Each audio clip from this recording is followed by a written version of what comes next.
ముఖ్యంగా ఈ రోజు ఒక సమావేశం మనం ఏర్పాటు చేసుకునే ఉద్దేశం మీకు తెలుసు.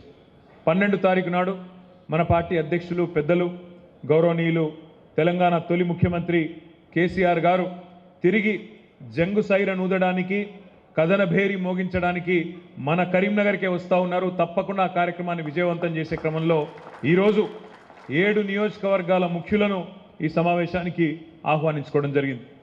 మీ అందరితో కూడా ప్రార్థన, మీ అందరితో కూడా విజ్ఞప్తి. కేసీఆర్ గారికి కరీంనగర్ అనే సెంటిమెంట్ ఉన్న విషయం మీకు బాగా తెలుసు. కరీంనగర్లో ఏ కార్యక్రమం ప్రారంభించినా తప్పకుండా విజయవంతం అవుతుంది అనేది మన నాయకుడి యొక్క విశ్వాసం. అందుకే ఆనాడు పార్టీ పెట్టిన తర్వాత మొట్టమొదటి సింహగర్జన సభ, ఆనాటి ఆంధ్ర పాలన మీద ఆ రోజు సింహంలాగా గర్జించిన కేసీఆర్ గారు ఆనాడు ఎంచుకున్న పట్టణం కూడా ఇదే కరీంనగర్. మే 17, 2001 నాడు ఆనాటి ఆంధ్ర పాలన మీద సింహగర్జన, మళ్ళీ ఒక్కసారి ఈరోజు అబద్ధాల రేవంత్ రెడ్డి పాలన మీద మళ్ళీ కథన బేరి మోగించడానికి జంగు సైరన్ ఉదడానికి 12 నాడు, మార్చి 12 నాడు మళ్ళొక్కసారి భారీ బహిరంగ సభ అదే వేదిక ద్వారా అదే ఎస్ఆర్ఆర్ కాలేజీ మైదానంలో అక్కడనే జరుపుకోబోతా ఉన్నామనే మాట కూడా నేను మీ అందరికి విజ్ఞప్తి చేస్తూ ఉన్నా. ఈరోజు పోస్టర్లు ఆవిష్కరించుకున్నాం. ఈ పోస్టర్ గ్రామ గ్రామానికి పోవాలి, ప్రతి మండలానికి పోవాలి, ప్రతి పట్టణానికి పోవాలి. వేలాదిగా ప్రతి నియోజకవర్గం నుండి కూడా తరలి వచ్చి మన నాయకులు, కార్యకర్తలు, మన ముఖ్యమైన మన క్యాడర్ అంతా కూడా వచ్చి కరీంనగర్లో జరిగే ఈ బహిరంగ సభను బ్రహ్మాండంగా విజయవంతం చేయవలసిన బాధ్యత మన మీద ఉన్నదనే మాట నేను మీకు గుర్తు చేస్తూ ఉన్నా. ఇక ఎన్నికల శంఖారావం కరీంనగర్ నుంచే మన పెద్దలు కేసీఆర్ గారు వచ్చి ఇక్కడ నుంచే ప్రారంభించబోతున్నారు. ముఖ్యంగా వినోదన గురించి ఇప్పటికే చాలామంది సోదరులు కౌశిక్ రెడ్డి గారు కానీ, కమలాకర్ అన్న కానీ, బాలకృష్ణ అన్న కానీ అందరూ కూడా చాలా బ్రహ్మాండంగా వివరంగా చెప్పినారు. నేను మీ అందరితో ప్రార్థించేది ఒకటే, మీరు చూస్తున్నారు జరుగుతున్న రాజకీయ పరిణామాలన్నీ మీరు చూస్తూ ఉన్నారు. నిన్నగాక మొన్న భారత ప్రధానమంత్రి నరేంద్ర మోడీ గారు మన తెలంగాణకు వచ్చిండు. వచ్చి మరి ఆదిలాబాద్ పార్లమెంటుకు ఇంకో కాడికి వచ్చి ఏదో 2-3 కార్యక్రమాలకు శంకుస్థాపన లేచి హడావుడి చేసిపోయిండు. ఆ సందర్భంగా రేవంత్ రెడ్డి గారు మాట్లాడిన మాటలు మీరు విన్నారు. నిన్న కూడా రేవంత్ రెడ్డి గారు మహబూబ్ నగర్లో మాట్లాడిన మాటలు కూడా మీరు వినే ఉంటారు. గత 3 నెలలుగా రేవంత్ రెడ్డి గారు మాట్లాడుతున్న మాటలు మీరు అందరూ కూడా గమనిస్తున్నారు, వింటున్నారు.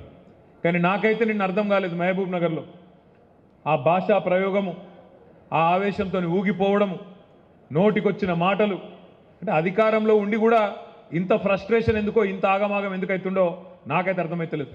మీరు చూసుంటారు నిన్న ఆయన మాట్లాడుతున్నాడు, నేను జేబుల కత్తెర పెట్టుకొని తిరుగుతున్నా, ఎవరన్నా పిచ్చి పిచ్చి పనులు చేస్తే గొంతు గోస్తా, కడుపు జింపుతా, మీ పేగులు మెడలేసుకొని తిరుగుతా.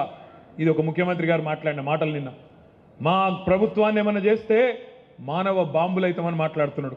చాలా విచిత్రంగా అనిపిస్తున్నది నాకు తెలియక అడుగుతా, జేబుల కత్తెరలు పెట్టుకొని ఎవడు తిరుగుతాడే? జేబు దొంగలు తిరుగుతారు. జేబుల కత్తెరలు పెట్టుకొని తిరుగుతాడు ఎవడన్నా ముఖ్యమంత్రి, ఎవడన్నా రాజకీయ నాయకుడు జేబుల కత్తెర పెట్టుకొని తిరుగుతున్నా అని చెప్తాడు.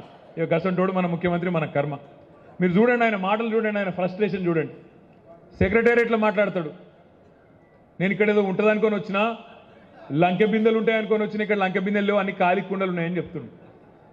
లంకె బిందెల కోసం గడ్డపారలు పట్టుకొని, తటపారలు పట్టుకొని, నెత్తి మీద దుప్పటి కప్పుకొని అర్ధరాత్రి ఎవరు తిరుగుతారు?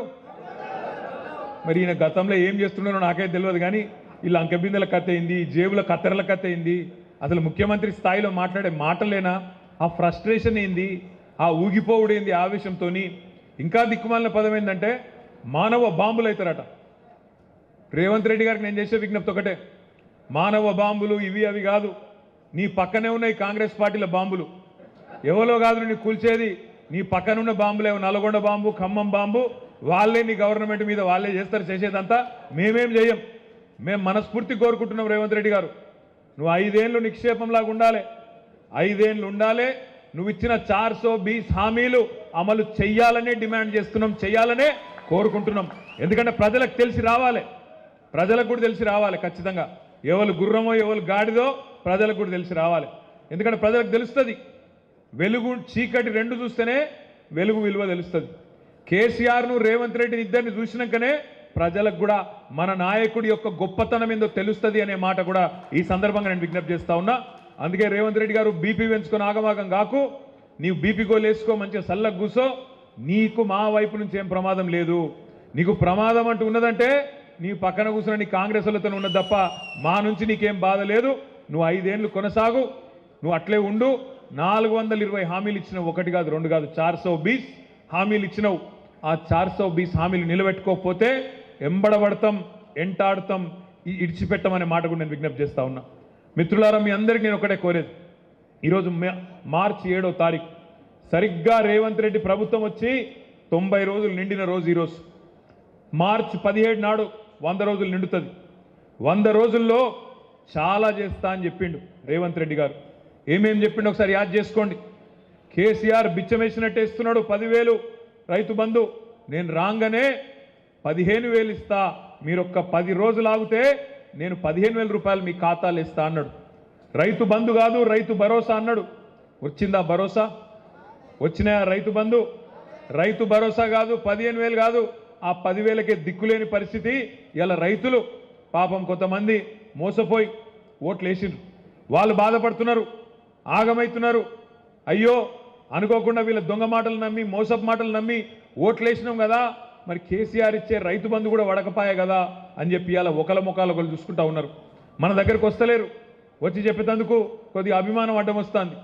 మరి ఓటేమో వాళ్ళకేస్తే మీ వీళ్ళని అడిగితే ఎట్లా అని చెప్పి కొద్దిగా పాపం కింద మీద అవుతా ఉన్నారు. వాస్తవం ఏంది అంటే ఈ ముఖ్యమంత్రి గారికి ఈరోజు వరకు కనీసం రైతు బంధు ఇచ్చే ముఖం కూడా లేదు, రైతు బంధు ఇచ్చే తెలివి కూడా లేదు అనే మాట ఇలా గ్రామాన రైతులే చర్చ